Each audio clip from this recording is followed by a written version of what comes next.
तेज news TV. इथे विषय काढला चौघा भावांचा, त्याला कायदा आहे. एक खाते कोर्टातून फोडून घेतले पाहिजे. आता तलाट्याने खातं फोडलं का त्याला दिशा नाही, काही इच्छा नाही. आणि साहेब, या तालुक्यामध्ये 32 गावाच तुकडे बिल झालेलं आहे. ते झालं आष्टी जवळच. जिथं तुकडे बिल झाला असेल ते सर्वे नंबरला नंबर पडले असतील. चौघ भाव आहेत, 1 2 3 4 असे सर्वे नंबर पडले असतील. परंतु सावकार जुन्या पिढीतली माणसं पोरांच्या नावावर लोक जमिनी खरीदच नव्हती. ही कापते किती का काय असे जुने विचार होते. आणि म्हणून आता सुधारणा फार झाल्या. रोज एक GR निघतोय, कायदा बदलतोय. तर ही तरुण पिढी जाणू शकते. आता मला सुद्धा मोबाईलचं काही कळत नाही सारखं. मला मग काय पूर्वज गांजावर महादेवाचा. आणि म्हणून डिपार्टमेंट म्हणून आलेला आहे. ज्याच्या काही अडचणी असतील त्यांच्याकडे तो अर्ज दिला पाहिजे. आणि नाही काम झालं भेटलं पाहिजे. याच्यापेक्षा आता योजना एवढे सगळ्या सक्सेस होतील असं मला वाटत नाही. आता आपण एक पाटा पेरला तर 10-12 कणस कहाणीचे असतेच. आता किती अधिकाऱ्याने प्रयत्न केला ते कसं असेल, अधिकारी तरी खोर हे करणार. आणि म्हणून तहसीलमध्ये ज्या वेळेस लोक येतील, मॅडम त्यांचं तुम्ही ऐकून घेतलं पाहिजे, त्यांना समजून सांगितलं पाहिजे. आणि तुमच्या कर्मचाऱ्यांना सुद्धा शिस्त लावली पाहिजे.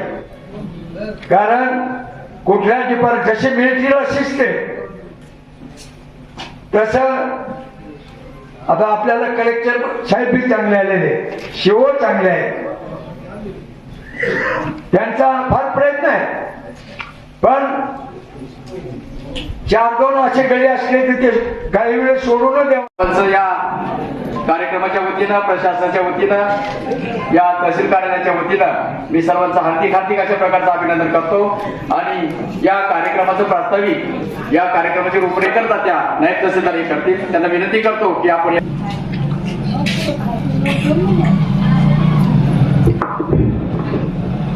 छत्रपती शिवाजी महाराज व समाधानाध्यक्ष माजी आमदार आदरणीय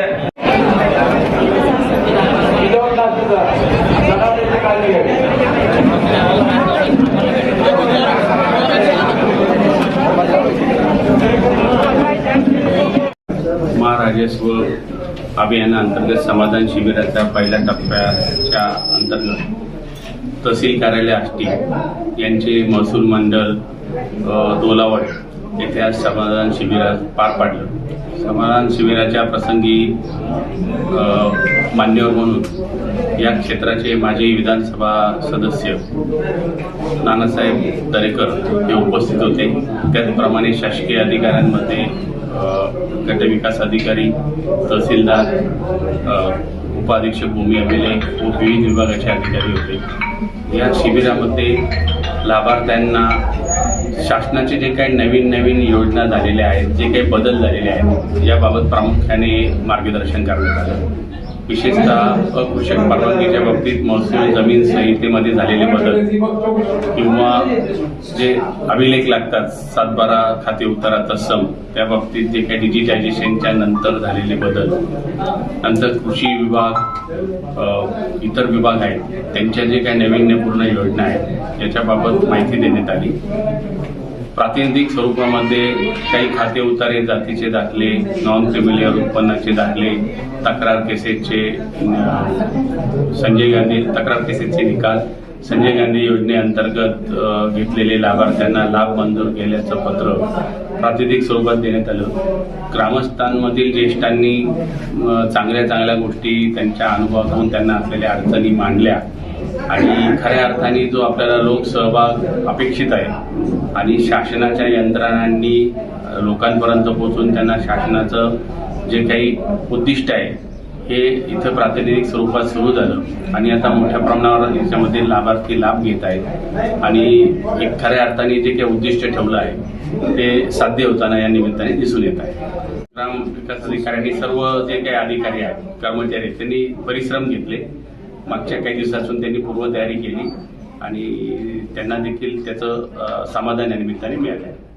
कृषी खातं आणि अनुषंगिक खात्यांकडून याबाबत तपशील घेऊन लोकांची जी काही अडचण निर्माणाच्या बाबतीत त्याच्यावर जे काही उपाय करणं संबंधित खात्यांनी गरजेचं आहे ते करून पहिल्या टप्प्यामध्ये लोकांची समस्या निराकरण होईल याची आम्ही दक्षता घेऊ. त्या बाबतीमध्ये जे काही लोकांचं साधारणतः जमिनींच्या बाबतीत नुकसान झालं, वित्त हानी झाली, जसं आपण सांगितलं घरं किंवा गुरं आणि त्यांचं पर्सनल या बाबतीमध्ये जे अतितातडीच्या बाबी याचं अनुदान तर देण्यात आलेलं आहे.